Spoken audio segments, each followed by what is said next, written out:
గురుగారు మీ పేరండి? నమస్తే, మీ పేరండి? బాలకోటేశ్వరరావు దుగ్గిరాల. ఏం చేస్తారండి? Retired RTC employee. ఎలా ఉంది సార్ 2 సంవత్సరాలు అవుతుంది కదా, అసలు మీ పరిపాలన చంద్రబాబు గారి పనితీరు కానీ డెవలప్మెంట్ పరంగా కానీ ఉద్యోగుల పట్ల అసలు ఎలా ఉందంట? చంద్రబాబు నాయుడు అభివృద్ధి మీద బాగా కాన్సన్ట్రేషన్ చేశాడు. అమరావతి కానీ లేకపోతే ఇండస్ట్రీస్ తీసుకురావడం కానీ వీటన్నిటిలో బాగానే ఉంది. చంద్రబాబు నాయుడుకి గత ప్రభుత్వంలో చేసిన తప్పులన్నీ సరి చేసుకుంటూ వస్తున్నాడు ఆయన. అందు మాత్రం మా పార్టీగా మేము అభినందిస్తున్నాం.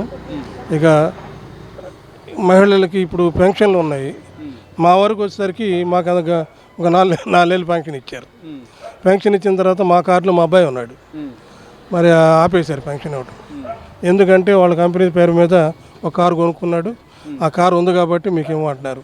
అయినా ప్రయత్నం చేస్తున్నాం. మరి తెలుగుదేశం నాయకులతో మాట్లాడితే మరి 2.5 సంవత్సరాల పాలన గురించి ఈ విధంగా చెప్పారు. మరి గత 5 ఏళ్ల పాలన గురించి ఏం చెప్తారు సార్? మీరు 5 ఏళ్ల పాలనలో చెప్పాలనుకుంటే ఏమీ లేదు. 5 ఏళ్ల పాలనలో ఆయన జనంలోకి వచ్చి ముద్దులు పెట్టి తలనూరి ఇవన్నీ చేశాడు.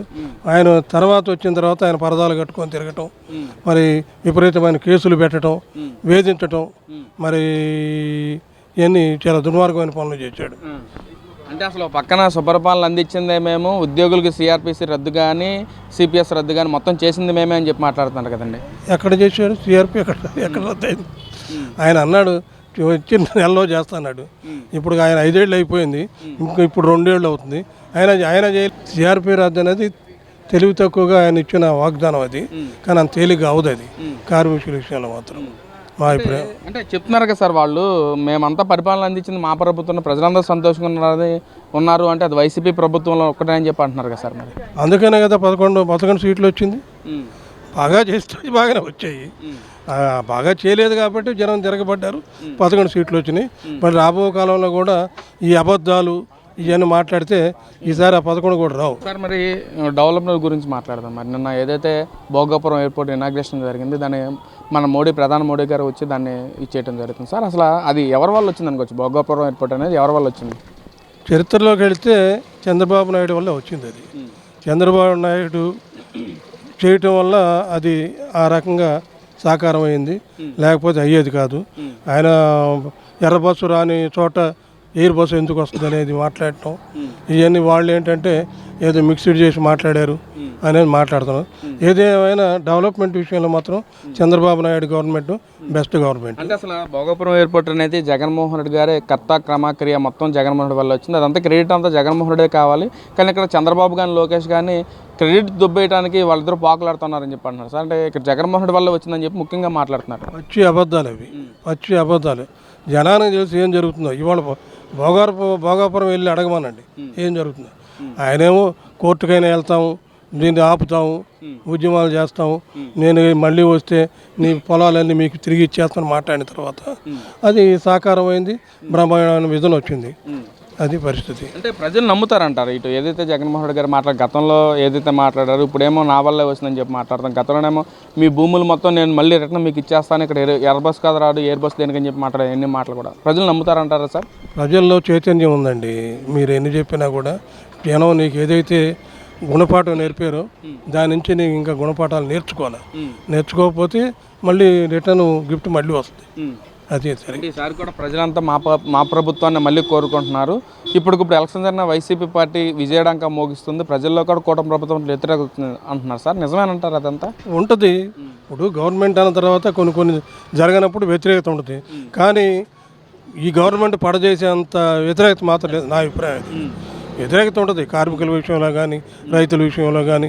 మరి ధరలు విపరీతంగా పెరుగుతూ ఉన్నాయి, వీటన్నిటి విషయంలో వ్యతిరేకత ఉంటుంది. దాన్ని సరి చేసుకోవాలని చెప్పేసి మా పార్టీ వాళ్ళు ఖచ్చితంగా ఉద్యమం చేస్తాం. దాని మీద చంద్రబాబు నాయుడు గవర్నమెంట్ అని నిలదీస్తాం. సార్ మరి అమరావతి గురించి మీ ఒపీనియన్ సార్? మరి అమరావతి ఒక అద్భుతం. ఎందుకంటే అమరావతిలో నాకు నవలూరు దగ్గర నాకు సొంత ఇల్లు ఉంది. రోజు చూస్తూ ఉంటాం ఏం జరుగుతుంది అనేది. మరి ఆయన 5 ఏళ్ల పాలనలో చెట్లు పెంచేసి మొత్తం వేసిన రోడ్లు కూడా తవ్వుకొని పోయి అంత దుర్మార్గమైన పని చేశారు. ఇవాళ బ్రహ్మాండంగా ఉంది, మేమందరం ఆశిస్తాం దాని మీద. ఇక్కడ అమరావతిలో కూడా కొన్ని వేల కోట్ల స్కాములు జరుగుతూ ఉంది. చంద్రబాబు కూడా తన బినామీలకే పప్పు బేలలాగా భూములు మొత్తం అమ్మేస్తూ ఉన్నాడని చెప్పి అంటున్నారు సార్. నిజమేనంటారు? అదంతా గవర్నమెంట్ మీద వస్తూ ఉంటాయండి. అవి సాక్ష్యాలకు నిలబడాలి. సాక్ష్యాలకు నిలబడకుండా మనం ఏదో నేను చెప్తాను చంద్రబాబు నాయుడు ఎన్ని కోట్లు దబ్బాడు ఎన్ని కోట్లు దబ్బాడు, అది కరెక్ట్ కాదు. ఏదేమైనా ఒక స్కామ్ జరిగిందంటే దాని మీద కోర్టుకు వెళ్ళటమా లేకపోతే దాన్ని జనంలోకి తీసుకెళ్ళటమా ఇది జరిగింది అని చెప్పి. మరి నీ స్కాములు బోర్డు ఉన్నాయిగా, నీ స్కాములు చెప్పు. లిక్కర్ స్కామ్ ఏంటి, లేకపోతే ఆ ఇసుక స్కామ్ ఏంటి, గ్రానైట్ స్కామ్ ఏంటి, ఇవన్నీ వస్తున్నాయి.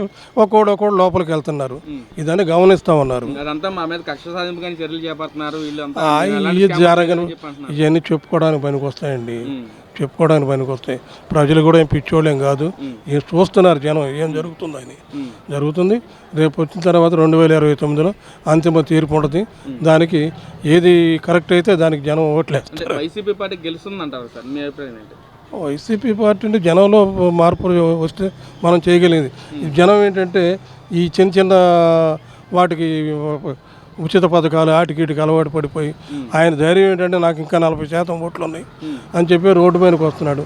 రోడ్డు మీదకి వచ్చిన ప్రతి చోట అల్లరి జరుగుతూనే ఉన్నాయి కదా, చూస్తున్నాం. ఏదైతే శ్రీకాకుళం పర్యటనలో కూడా ఒక లేడీ ఎస్ఐ గారి మీద కూడా చేసిన అగాత్యారం ఎలా చూడొచ్చు అంటారు సార్? అది కరెక్ట్ కాదు అది. ఎందుకంటే ఒక పోలీస్ ఆఫీసర్ని, అందులో మహిళ, ఆమె మీద టీవీ విజువల్స్ చూస్తున్నాం, ఇంత దుర్మార్గమైన పద్ధతి. ఆయన ఇప్పుడే వచ్చి అతను నేనేదో ఆమెకు ఆరోగ్యం బాగాలేదు పరామర్శించడానికి చేశాను అనేది కనపడుతుంది కదా, ఏ రకంగా తోస్తున్నారు.